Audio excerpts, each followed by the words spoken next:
Hey, no intro today. It's Dominic D'Angelo. It's a Monday. And wow, we got some stuff to talk about. I'm here with Mr. Robert Karplos, WE Creative _. This is Rumor and Innuendo, by the way.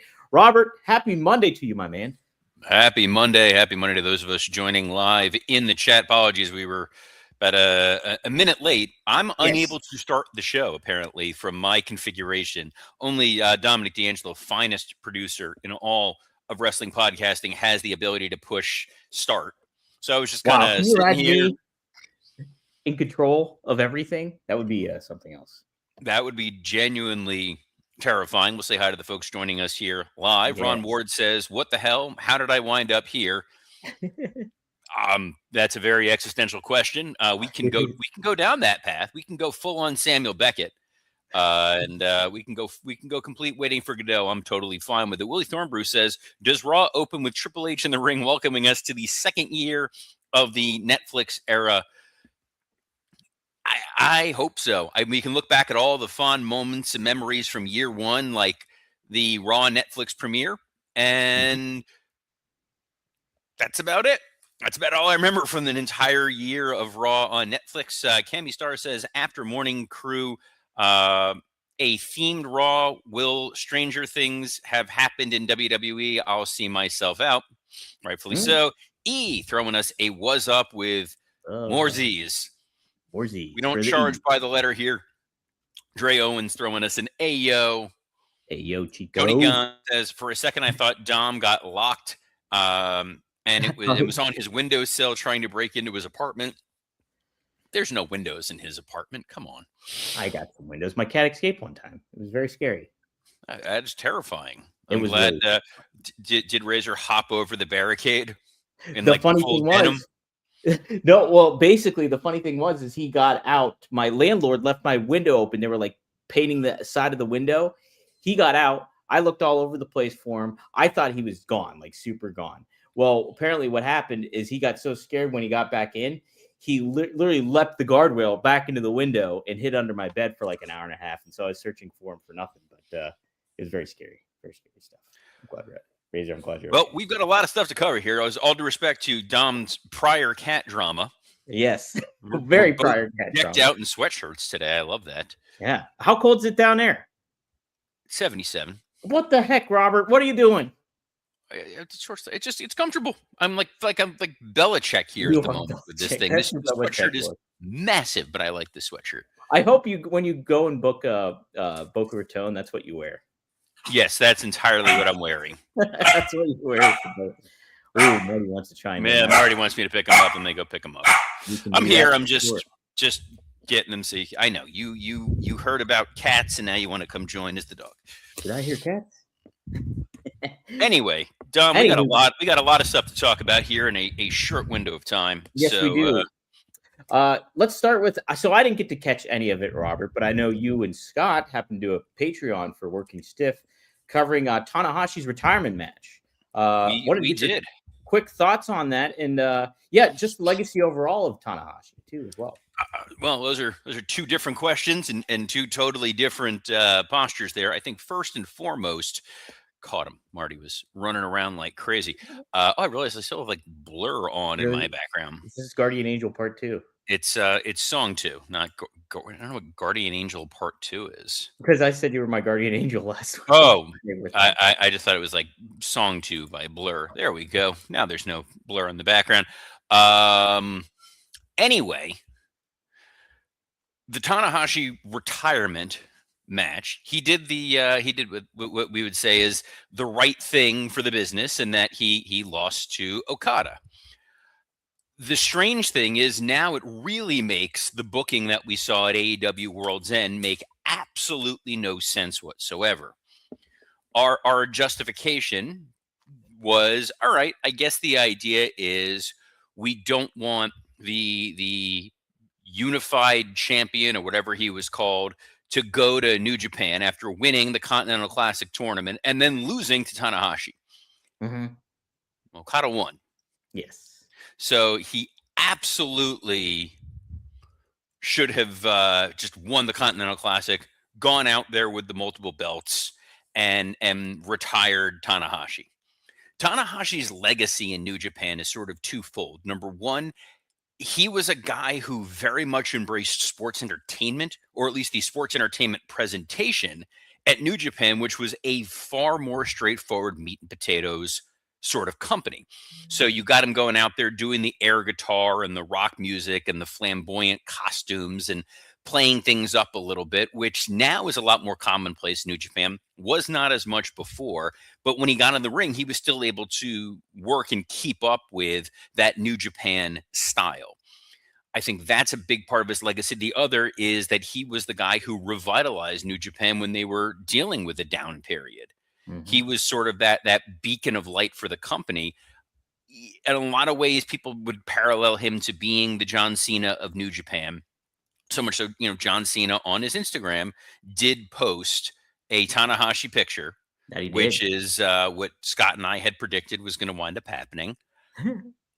It ended with him losing. Everybody was happy. Even Okada gave a pop. So Okada not only wins, he then basically has a babyface moment with him. So this makes this completely unusable, out of continuity. It's like trying to make sense of, and I'm going to go nerdy within nerdy. There's the trailer, the third trailer for the Avengers Doomsday movie came out. Oh, okay. In theaters, and it features the X-Men. Ooh. And it has Cyclops in his in-canon costume. But then people are trying to make sense. Well, how is this possible? And if you try to make sense of those X-Men movies, good luck. Good luck. As an X-Men mark myself, I can't make heads or tails of any of them. Yeah, but you try to explain, it's like, well, they died, but then they came back. But then some of them came back, but then they didn't come back. And then there was Logan, which ended it. But then it's out of continuity because of Deadpool and Wolverine. And then there's branches and da-da-da-da-da.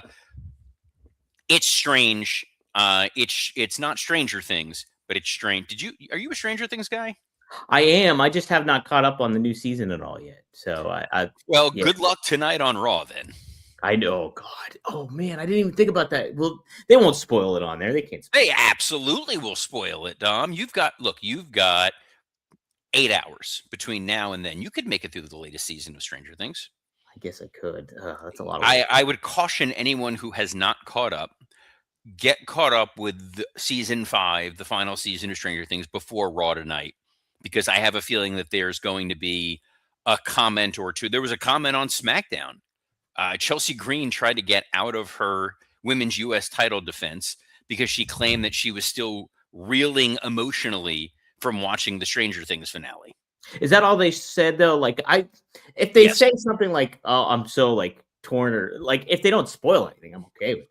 I just you know what? I don't know. They might spoil something. They might give something away. I wouldn't risk it. The challenge I ran into was not being able to catch up with the Christmas episodes that they released prior to going away on my trip. So I basically just unplugged from the internet from December 23rd until we finished yesterday. Was it yesterday or Saturday? Whatever it was. And all of a sudden I turned on my my internet device and I was like, oh, we invaded Venezuela. What do you know? Crazy. So yeah, the only internet that I've been allowing myself or whatever has been within the wrestling sphere, and thankfully no one on any of the wrestling programs outright spoiled anything. It's very tough to avoid the spoiler stuff because even the algorithms on your phone, you try not to go on any of the websites or any of that. You accidentally scroll on the iPhone all the way to the left, and you get like the news feeds, and then it's like shocking whatever. I'm like, damn it, I don't want to know any of these IGN things. Potentially spoiled a little bit of it for me already. I was just they're on my Facebook and they said something. I was like, what the hell? What the hell, IGN? What the hell, bruh? Well, bruh, it's the first Raw of 2026. Yes. First SmackDown 2026 was on Friday. I don't know if you caught any of that, Mr. D. I happen to not actually. Special was supposed to be on the show, but he actually didn't make the cut, Robert. You did not probably see him. I was going to ask about that. So I don't know if we're allowed to divulge such probably not secret information. Then I don't want to. Then never mind. Yes. kayfabe within kayfabe here. That's why I tread lightly. But fantastic 3-hour episode of SmackDown. Mm-hmm. I thought that what they did, number one, they bolstered their roster quite a bit. They've added Trick Williams. It looks like they're adding Jordan Grace. Based on video packages, it looks like they're adding Obafemi, or if the idea is we're just teasing him on Raw and SmackDown until he eventually winds up somewhere. They brought in Matt Cardona. Yep. Who abandoned the Zack Ryder gimmick to become Matt Cardona. He went through his own transformation on air, keeping in this weird sci-fi realm that we're in at the moment, which I liked. I liked the utilization of the veterans on Raw. So on SmackDown, they opened with The Miz and him talking about how he's the true locker room leader, brings out Randy Orton. Orton drops Miz. Orton, the WWE stealing what I've been saying AEW needed to do. Everyone's coming after Cody. Orton's back. He's like, hey, Cody, good to see you. I'm coming for your title. That's how they send Sami Zayn out there. Hey, new year. Sat and watched the John Cena retirement. Watched it with my kid. My kid looks up to me and goes, hey, how many times have you been world champion? And he's like, big goose egg. Now I'm coming after the title. Trick Williams debuts facing off against Sami Zayn in a promo. He is coming after the WWE title. Love all this. Obviously, Drew 3 Stages of Hell next week. But the idea that everybody is singularly motivated just to be WWE champion, that's what you want going into Royal Rumble. You want anybody and everybody on both brands to seem like they are the guy who wants to unseat either CM Punk or Cody Rhodes. How great is that, too, that they put Trick Williams in a position to already be like a focus, somewhat of a focus in the world title picture. I think that's really good to do because you pick and choose the talent that kind of fits that bill. Obviously, Trick is not known for his in-ring acumen, but he's known for his charisma. And I think to utilize him in that manner is the best way to use him. I think it was a good promo. I think that the way that they kind of did the juxtaposition of the very flashy, flamboyant Trick Williams and the far more understated, dressed like you and I, Sami Zayn. Yeah. I think that worked really, really well. The idea that you have Shinsuke Nakamura now in Tama Tonga's ear and pulling on that New Japan connection, I think is a lot of fun. And then in the main event, you had the ambulance match that Damian Priest won because of the interference by Rhea Ripley. Yeah. Ripley was the one hiding inside the ambulance. So I have a feeling, my guess, my gut, my inclination is tonight on Raw for the women's tag team title match with the Kabuki Warriors that we may see Zelina Vega interfere to cost Rhea and Io their shot. I like it, Robert. I like it. Yes. Well, let's preview a little bit of WWE Raw tonight. Like it is, it has been for a year. It's on Netflix, everyone, FYI. But it's hailing from Brooklyn. Robert, are you making the trip back up to New York just for that tonight? Don't tempt me. I would love to, but you know what? I've actually never been to Barclays. I've never been to Barclays or Brooklyn, so I would love to do that too. You've never been to Brooklyn? Never been to Brooklyn. I've been to New York several times, like Manhattan area and stuff. But you know, there's a bridge that takes you across there. What's it called? It's the George Washington Bridge. It's a beautiful bridge. Okay. It's also the Queensboro Bridge. Oh, how about that? Well, you take the Holland Tunnel. Lots of different bridges and tunnels. Pittsburgh's the city of bridges. No, that's all they got. They just want as many ways as possible to get the hell out of Pittsburgh. That's it. Find your outlet. Find your outlet. But yeah, Robert, tonight, not only do you have that women's tag team championship match, that's Kabuki Warriors taking on Rhea Ripley and Io Sky, but we have a women's intercontinental championship match. Maxine Dupree taking on challenger Becky Lynch. Do you see Maxine retaining potentially here? Boy, it would be. Yes, I do. Because it was like, boy, it'd be crazy to have Maxine Dupree get built up, and then she loses. Yeah, I don't think it doesn't make a lot of sense. My guess, my hunch, my suspicion is AJ Lee will make her presence felt here. Maybe she's in the crowd. She distracts Becky in some form or fashion. And then we set up an AJ Becky Lynch match, possibly at Rumble. You know, the thing about the Royal Rumble, you want as many stories as you can going into it. There's probably only going to be 2 matches on that show outside of the men's and women's Rumble. Yeah. So it's probably going to be a title match in some form or fashion. And then you can do a very personal story, an AJ versus Becky match, potentially, as your other match at the Royal Rumble. Or another idea that we'll get to in a moment. Okay. Yeah. Also on tap, Robert, we have Liv Morgan. She's taking on Lyra Valkyria in another women's match, which this is Liv Morgan's first match back since making her return. Single Well, match. look, I think Liv Morgan is going to sort of be the. I hate to overuse this expression, but she's going to be the straw that stirs the drink in 2026. I think that she is going to be very much a focal point of what they are doing in the women's division on Monday Night Raw. She is a major talent. She's featured prominently in those WrestleMania video packages. And she's someone who you can build up, elevate, and have her take the title from Stephanie Vaquer, maybe even win the Royal Rumble. Yeah. And headline one of the nights. Absolutely. Yeah. No, she seems like she would probably be one of my favorites to win the match, actually, at this point. So Devin Dowling says, I bet Paige Saraya is a prize in the Rumble, but doesn't come back full time. The challenge that I think you're going to have for this Royal Rumble is pulling off surprises in Riyadh. True. So it's number one. It's not like you'd get the guys who are posting. Let's say Rumble is going to be in Boston. You get all these indie wrestlers that are posting cryptic looking pictures of like, going to Massachusetts or something like that, or they're wearing a Red Sox hat. You're not just hopping on a plane and flying to Riyadh. Right. So if Saraya were to just sort of vanish for a few days, I feel like people would notice.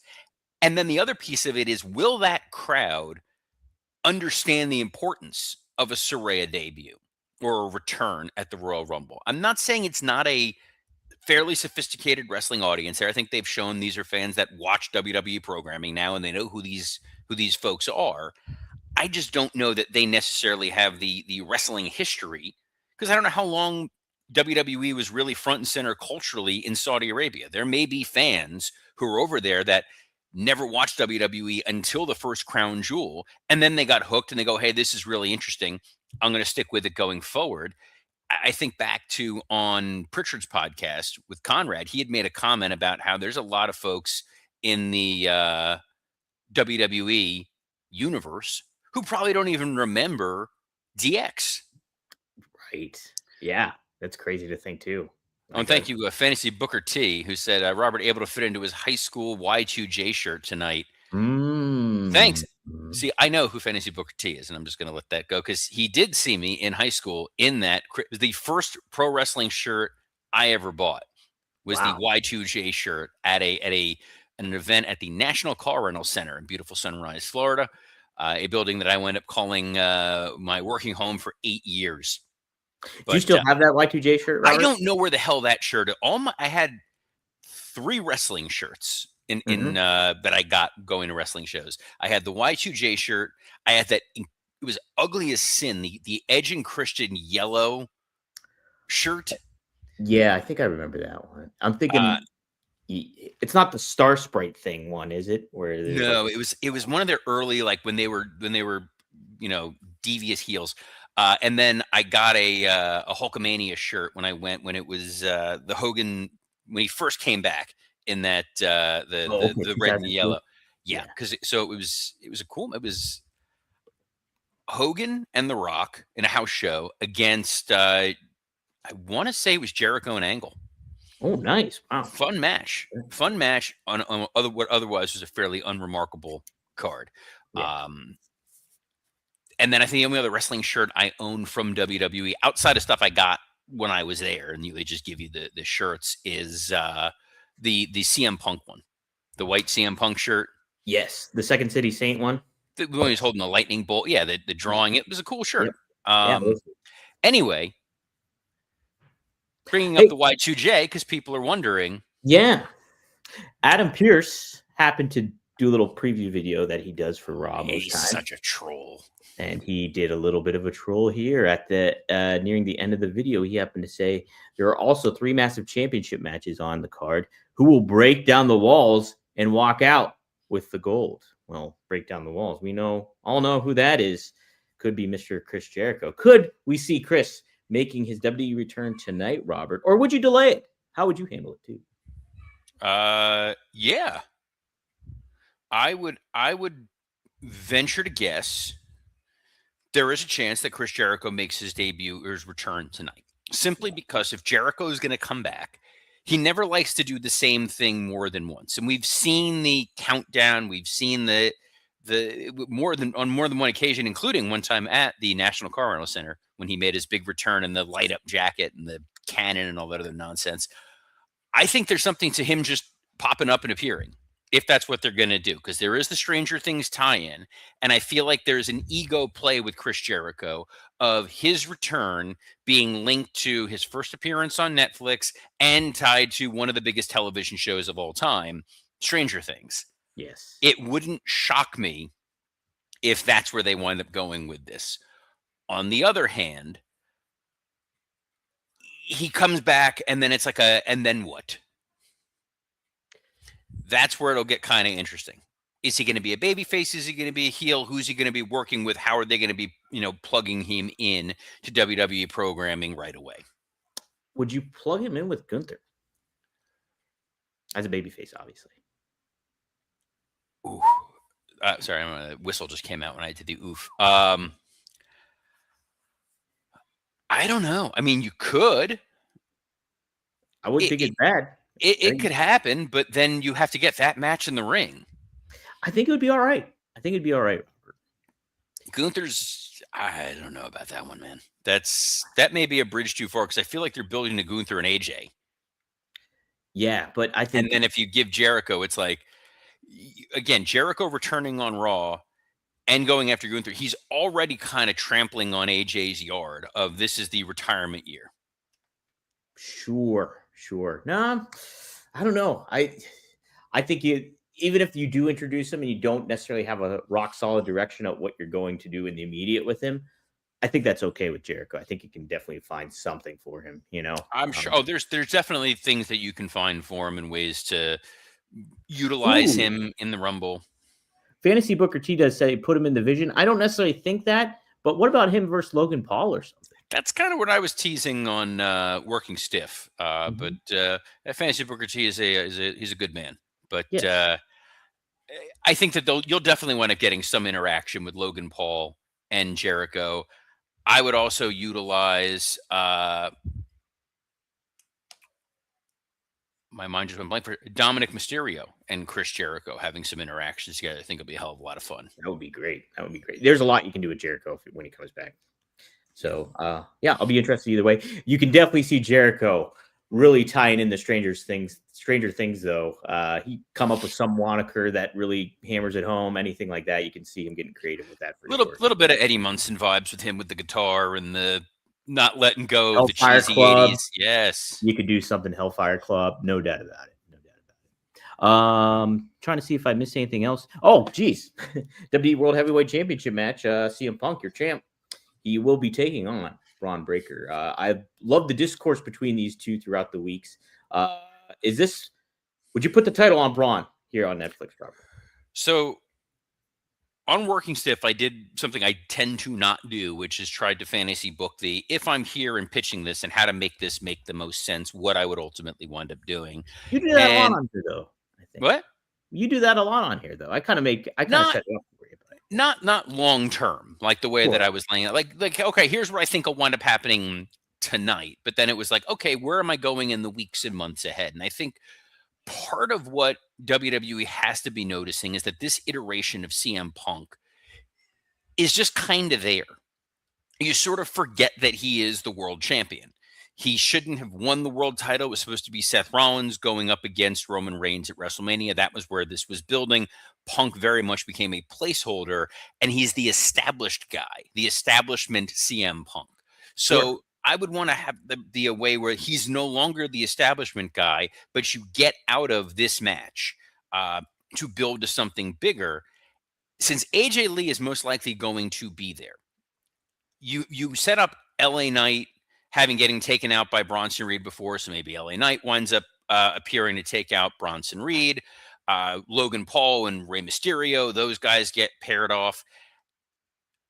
theory trying to interfere in some form or fashion. Punk takes him out. Braun Breaker running to go try to spear Punk. Punk moves out of the way. He winds up, for whatever reason, spearing AJ Lee.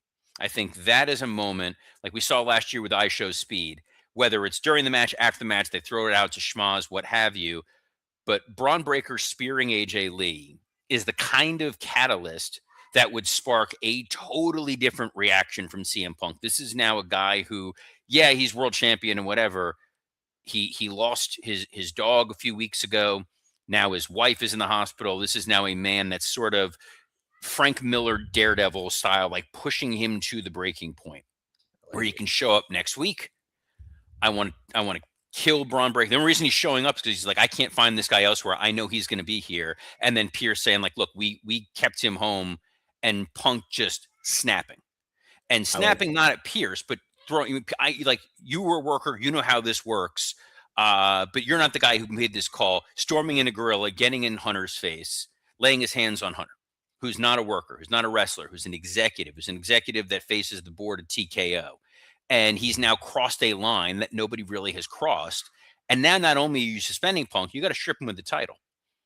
Ooh, okay. You can't be representing this company right now. We're going to Riyadh. We're going to Rumble. Now the world title is up for grabs in the Royal Rumble. So now you're giving the Saudi royal family, hey, we're giving you a huge, huge match. And now whoever is going to win the Royal Rumble is now your world champion, which means you can get to a myriad of different situations. You can have Punk be suspended and jumping out from the crowd. He's the voice of the voiceless. He's the angry guy. He's the guy who is fighting on the outside, coming in to eventually want to get his hands on Braun Breaker. You can stretch that down to WrestleMania.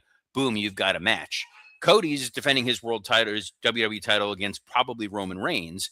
So the world heavyweight title match could very easily be winner of the Rumble is Gunther, and then he gets his match against Brock Lesnar. And now you've got 3 big matches at WrestleMania instead of just 2. And eventually you can get to Braun Breaker winning the world title, potentially by beating Brock Lesnar in Minnesota in SummerSlam, and giving him a little bit of time to get seasoned, but still have a signature main event feud, while also bringing Punk back to the anti-establishment. I hate you, Hunter. I hate everything that this company represents. You all are cowards. I'm done with TKO. I want vengeance. I want blood. And see where they go from there. That being said, there's also the world where Punk just retains tonight and Braun Breaker goes into the Rumble. That could happen too. But no, I like that pitch for sure, because it's like you get that outlaw thrill of the chase kind of vibe with Punk that you got. I mean, you got a different thing with Cody, obviously, like, go for the dream, or, achieve your dream, whatever. And you have this Punk thing now. I think that's a great way to kind of set something up for WrestleMania. Very good. We shall see. And we will know tomorrow, and we will be back tomorrow, as we are every Monday through Friday at noon or 12:01, depending on where Dom and I are Eastern, on a plethora of platforms, including the WWE Creative _ISHX account, the @Dominic D'Angelo X account, the @SE Scoops X account, and on YouTube on Rumor and Innuendo, Podcast Heat, and ad-free shows. So on behalf of the most punctual podcast producer in all of professional wrestling, Dominic D'Angelo, I'm Robert Karpolis. Best of luck in your future endeavors. I'm always on time, and that's fine. Shh.